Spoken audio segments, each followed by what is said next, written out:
How do? Howdy do. Howdy doody. What's a Farney greeting? I didn't get one out of Tony. You're a Samworth lad, aren't you? I'm not Samworth, Salford, me, mate. Salford born and bred. Oh, my apologies. No, my apologies. I've just committed a cardinal sin. Yeah. It's just with his saying you knew Tony Wilson. Yeah. I assume stupidly. No, when I knew Tony, he lived in Little London. Oh, did he? Yeah, I lived in Little London before I moved, you know. Yeah, people said don't slag it off. I weren't slagging it off. My neighbours were salt of earth. A lot of lads I used to lock up lived there. They knew where I lived because I were on precinct above housing place, and when I come out, everyone could see me. Yeah. Yeah?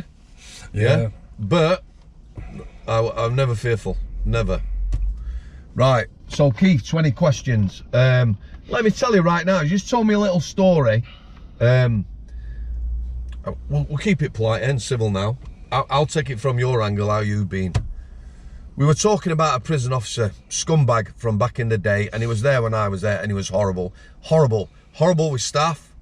You know, a bad bully, nasty, horrible piece of work, let me tell you. He famously got chased through Manchester town centre. Yeah, because he was a scum. You know, these people who might not get on with prisoners, and in fact, I'm not going about it. What I will tell you is Mrs. used to work at Strangeways, yeah, and your good self, no liking of the man, like lots of prisoners, yeah. What did his missus do for you in education to help you? Well, I asked her for a dictionary. I needed a dictionary, and she said that all the dictionaries were out, but I could borrow hers. So I borrowed it, and I took it back to my cell. And when I opened it, at the back of it was their address. Mrs. This horrible, horrible creature of an officer that nobody liked, and he was a creature. He was a creature. You got his address. What did you do with that address? Nothing. I'll give it about the following There morning. you go. There you go. That house wouldn't have been there had I... Because there weren't a prisoner in the jail that liked him. No. If this officer There weren't was many walking, staff that liked him, No. mate. I had no liking for him. I've heard many staff say that. But if he was walking down a landing, he was a big guy, but he used to stick his belly out, chin up. As he was walking down the landing, if you was in his way, he'd just plough through you. Yeah. And you couldn't say to him, good morning, because he'd ask you, how He wouldn't do that if he saw you on out though, would he? No. Well, it proved didn't sound sensible. And if there were a lad who were an handy lad with a reputation, he's not bouncing him out that way, is he? No. Let me tell you about a little incident just before I left him on visits, yeah? So he's still there. On visits, just to give you guys a clue, prisoners come down steps from the visits hall. We let them through a door and there's a box. They stand on that box, yeah, and you wand them down. You've got a metal detector. So you wand them down, ask them to turn round, wand the back, there is a procedure, and then they lift the feet up, the stocking feet. They've taken the shoes off, somebody's searching the shoes, and you wand the bottom of the feet, yeah? You've been through that many times, haven't you? This creature I'm on about, the bully, as lads are coming down, because they do it like clockwork, they've done that many times, they're getting on the box, wanding down, turning round, all polite, you know, no grief, doing as they're told. As they lift the leg up, he's hitting back of the leg, whichever one, with a metal detector, the other leg first. Everyone, yeah? Just being an absolute arse. I'm stood behind him, couple other lads. When they've done on this box, they come to us and we give them a pat down search.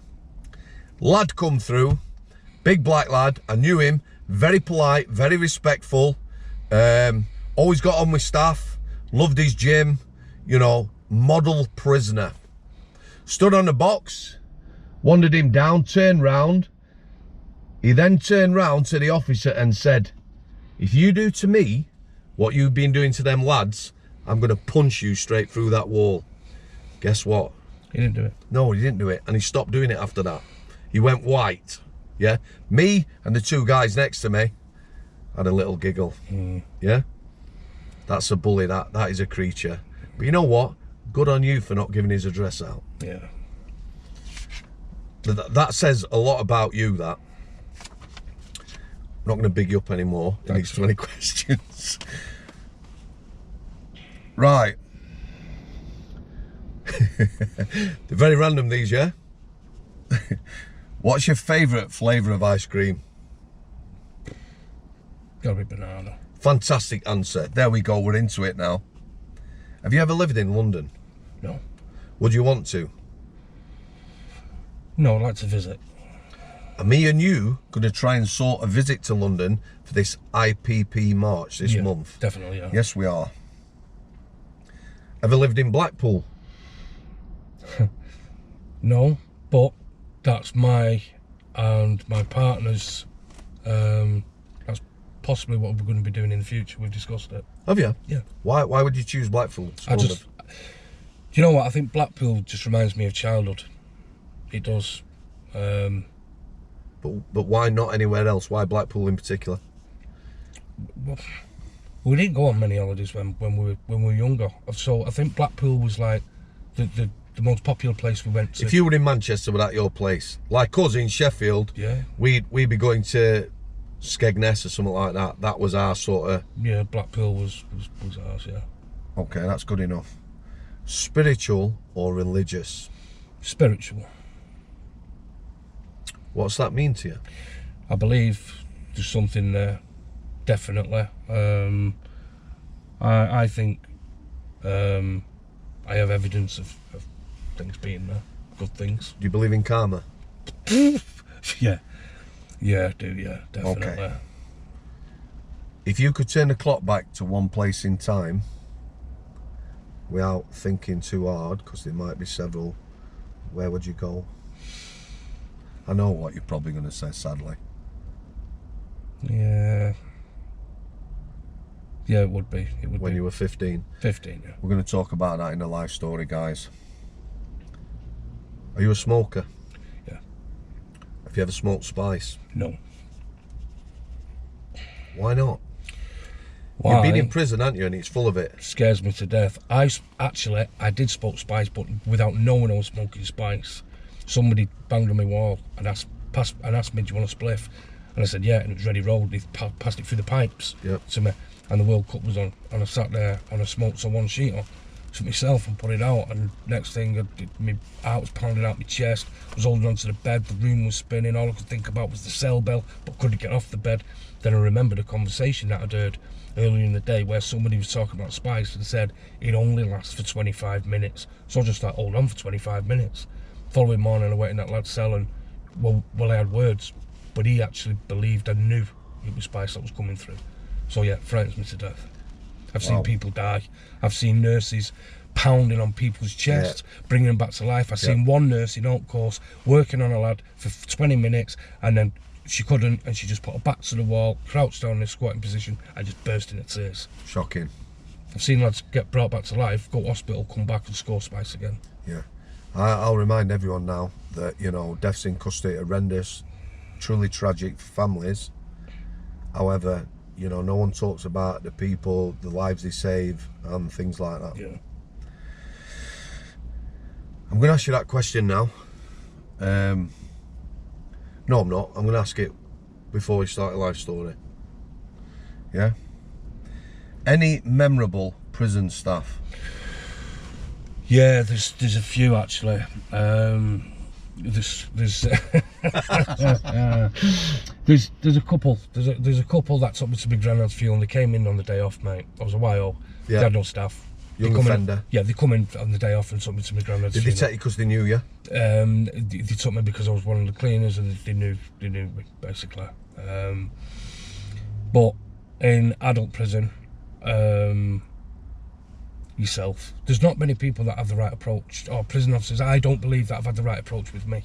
Yeah, there's some, but you are definitely one of them people who have the right approach. You listen, you treat people as they treat you, and that's how I'll talk to somebody how they talk to me. Yeah.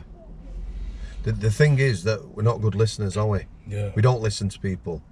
You know, I have plenty of conversations, you know, in my life with people where somebody will say something or I'll say something to them and then they reply, but they haven't heard what you said, they've not listened.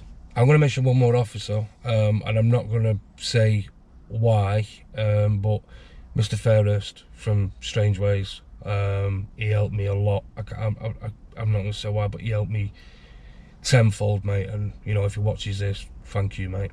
Seriously. Somebody else has mentioned his name just recently. So there you go. One thing you would change about yourself? Mental health. how it is now? Yeah. Have you always had problems with your mental health? Yeah. Anxiety, depression. Take medication for that? Yeah, I take a lot of medication. Do you? Yeah. For different health reasons. If you're in a bad mood, Mm. would you rather be left alone, or would you rather have company? Used to be left alone. Isolation's been a massive part of my life, but at the moment, Self-isolating. yeah, self-isolating. It feeds your anxiety and your depression. I've realised that, but I've got a Yeah, partner. because we're social animals. I believe it or believe it not, in my past, when I've had my darkest days, like when my mum died, Yeah. I had people reaching out all the time. Yes. And, Yeah. you know, slap their hand away, lock yourself up. And I think it's because at that time you believe that talking isn't going to help that situation, and that's how I felt. But I've got a partner at the moment, and we do talk. We talk really deep, and it's really good, and it helps. It really helps me. It does. It's hard getting anyone talking up, but particularly men, rubbish. Particularly in prison, because what you're saying is, isn't it? You know, You're vulnerable. there's nobody there. You're leaving yourself vulnerable. Yeah. And who do you talk to or trust? Yeah, because it's a false world. In effect, it's a false world when you go behind that wall, especially when it's prisoners, because you don't know who you're talking to. You don't really know. I mean, how many people have you known for several years or a number of years, and then they've done something? I go, bloody hell, I don't really know them, you know. So how can you get to know anybody well enough and trust them enough in prison to be able to open up and talk? Well, that's the thing, isn't it? And even if a lot of people get on in prison, you know, get on with staff and like yourself, just get on with your jail. You know, there's still that us and them, isn't there? Yeah. And you know what? That towards the end of my sentence, staff inmate relationships, it was a lot of banter. No, a lot of banter. Whereas when I started, you couldn't speak to an officer unless he spoke to you. It's as simple, right? We slop out days, in effect. And I know Borstal had gone, but do you know what? The wire-wise, we still ran like Borstals. You know, mile and a half fence run every morning, 6:30. You know, a pair of shorts and pumps and a vest, and you was off no matter what the weather. You know, so yeah, and so there was no real banter back then. But now you can have a laugh, you can have a joke. You know, it's a bit more relaxed. You know, if that makes sense. Because there's a lot of tension in prison at the minute, so that sounds a bit conflicting, but... Well, you know, it's knowing people well enough to be able to open up and talk to them, isn't it? And that's missing if you're behind your door all day. There you go, look, the last 2.5 years have been like. Yeah, exactly, because if you don't know staff, they don't know you, there's no... People who've got mental health at the moment who are in prison, I can't see any progression or how I can just see it deteriorating because you're behind your door all the time. I know some people are more comfortable just on their own in that little box, but what happens then when you get let out into that big wide world? What are you going to do? You're going to come back to that place of comfort. There's more victims. For me, I was thinking about this today because sadly sometimes I do, coming down. You know, when you look back how it was, there's a lot of places that I have come across that were detention centres where there was a lot of abuse and ritual beatings of kids. They were kids. Yeah. Adults, cons, who were in jails at the same time. You know, I remember a lad going to Medhamsley House at Durham, and the con said he was on a van and he'd rather do 3 years in Durham than 3 months at Medhamsley House because they were getting abused, beaten. Now, everyone must have known that. The families of the people who were going there, the prison service, the governors, the head of the prison service, they never dealt with this. For me, goes right up the chain of command, you know, and if they don't take note now, you know, we're going back pre-Strangeways riots, but without the staff to deal with it. I mean, I know Strangeways would never be able to go up again like that, but there's many prisons that can, you know. I was listening to you talk to someone the other day and they were saying about, you know, back in the day when officers could go stuff mess and, you know, and have a drink and come back for the afternoon shift drunk and, you know, looking for trouble, pick out a cell and you were getting an hiding. And I remember the mattress going over people and that happening, you know. I remember liquid course, I remember all them things. Do you think that people, you know, these perpetrators of violence that'll come back and haunt them, I don't believe anybody has no humanity and no empathy. Maybe, yeah, some have very little, you know, might live their life in there, but I'll tell you what, I'll bet their families suffered. Maybe when they finish their career and they sit back and then, and you know, they look Maybe back that's over why their they end up with problems yeah, with there you mental go. health. There you go, because, you know, maybe, yeah, definitely. Because, I mean, officers who were like that then, when they retire and they sit back and they look over their career, there's one question they're going to ask themselves first is why they went into that career. Well, they didn't succeed. They didn't succeed if they were doing that. Oh, of course But that was the culture then, it was allowed. But I mean, you it said... weren't everyone, again, it weren't everyone. No, it weren't everyone, but it's like you said the other day, you know, you tell me another job where you could go and do that. No, you couldn't. You couldn't. You know, imagine engineering if I went and punched someone or something because they'd fucked a job up or something like that. I had to do a talk, right, at Grendon, and it was on victims, Sam. We're going to talk about Grendon in his story, but Grendon is a therapeutic community, basically. And he was in front of professors and criminologists and social workers and police and everybody that's in a professional capacity. And I said, I believe most people that go on to create victims, were a victim themselves first. Yep. And the reason I say, I mean, when you look back at when we grew up in school, we grew up with the cane in school. If you didn't do once, twice a week, if you didn't do what that teacher told you, he'd hit you with a stick. And you'd leave a bruise for a week. A welt, yeah. Yeah, you know, black and purple and green and blue. That'd been a mark on your backside, you know, and that was allowed. People gave permission for that to happen. You know, and so what that taught me is violence is acceptable when I can't get somebody to do what I want them to do. I'm a child. I'm growing. I'm learning. You know, so why wouldn't I believe that? I know everybody didn't believe that, but.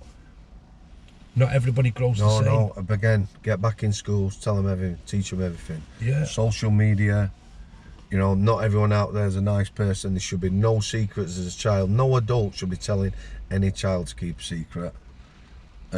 Eating disorders, the whole 9 yards, criminality. Need to be educating them, mate. Yeah. What are you most thankful for? Oh. Family. I am. We spoke about my mum. I'll speak about that. Yep. In my life story, but my dad. That man, to better understand, he was a warehouseman all his life, and to better understand his son, he became a drugs counsellor and a carrot worker in Forest Bank Prison. Did he? Yeah. Wow. Do you know what they did when they took over the firm in Forest Bank in 2005? No. They told my dad we'd no longer require your services. We brought our own counsellors. He then went to work in Moss Side at the Zion Centre as a counsellor. But my dad has always, he's always stood by me. He's never turned his back on me, and he's one of them people. The missus calls him Yoda because he's so wise and he gives the best advice, and he's just full of love. He's a proper family man. He's done what he's had to do. You know, so family and my dad. Very honourable. What would be your ideal weekend? Ideal weekend would be sitting down with my mum and having a good chat and just spending some time with her. Beach or camping? Camping. Beer or wine? None. Jeans or trackies? Jeans. So it'd be vodka. We've already had that chat. Yeah, vodka. You're allowed to give an alternative answer. Okay. Last question. What does happiness mean to you?